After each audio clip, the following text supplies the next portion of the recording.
Hey everybody, Peter Zeihan here, coming to you from Richmond, Virginia. Today, we're going to talk about Russian logistics just a touch. It has now been 4.5 days since someone, undoubtedly the Ukrainians, did a bomb attack on the Kerch Strait Bridge, which is the bridge that connects the mainland of Russia to the southeastern point of the Crimean Peninsula. It is Russia's only reliable rail connection to the southern front. There are rail connections in the eastern part of Ukraine that do end into the west, but they all are reliant on a single transfer station up near the river at Zaporizhzhia, and so they're well within short range missile fire and rocket fire from the Ukrainians. So the Russians have not used that route because the trains kept getting blown up.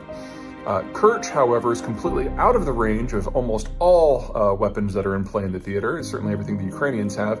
And it's not until equipment on the trains gets all the way past Crimea and is actually approaching Kherson City before it comes into range of Ukrainian weapons.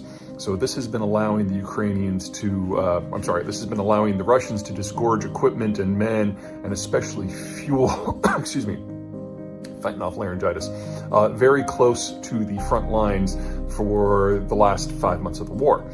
Now, with Kerch offline, and it looks like it's going to be offline for an extended period of time, they only today removed the destroyed rail cars from the fuel train that got blown up when the bomb went off. And it looks like at least one of the tracks is warped beyond any sort of easy replacement. So replacing the tracks on the section that was completely damaged is going to be a month or two process.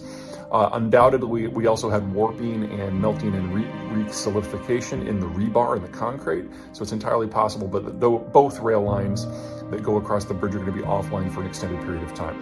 But let's assume best case scenario here. Let's assume that the Russians were able to rip up the rails, put up new rails, and that there was no damage to the rebar and the structure of the bridge itself. Unlikely, but let's assume that. It's going to be about a 3-week process. In that time, the Russians need to reroute logistics. Now, there is a 2-lane section of the Kerch Bridge that is still operational, so they can still move things by truck. And there is the option of ferries operating that can go to terminals. And then, of course, there's options of going through eastern and southern Ukraine direct as opposed to going through Crimea. But none of these are good options. There's all kinds of restrictions. Ammo, men, but fuel is by far the biggest one. Fuel is bulky and it takes up a lot of weight and space in any transport medium. And a single cistern car in a truck can transport more fuel than 3 of those giant liquids transport trucks that we see on American highways, which are not what the Russians use. They use ones that are about 1/3 that size. So you're talking about a 6-to-1 ratio just in terms of the volume. And of course, those trucks use an order of magnitude more fuel to move this stuff than a train would. So you're losing a lot on the way. There's also a distance issue. Right now, most of the fuel is coming primarily from the refining and port town of Novorossiysk, which is fairly close to the eastern side of the Kerch Bridge. Otherwise, you're going to have to go to Vrenza or Samara, or if you're lucky, Belgrade, which is further away, and you then have to go through either Donetsk or Luhansk or both before going north of Mariupol into Mariupol.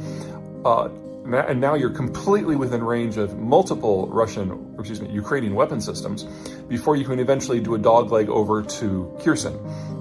So you're talking about a trip that instead of a day by train is a week or more by a combined road rail system, because you also have to do an offloading of your train at some point. Otherwise, they're just going to blow up the cisterns. The trucks at least have the option of being able to use back roads.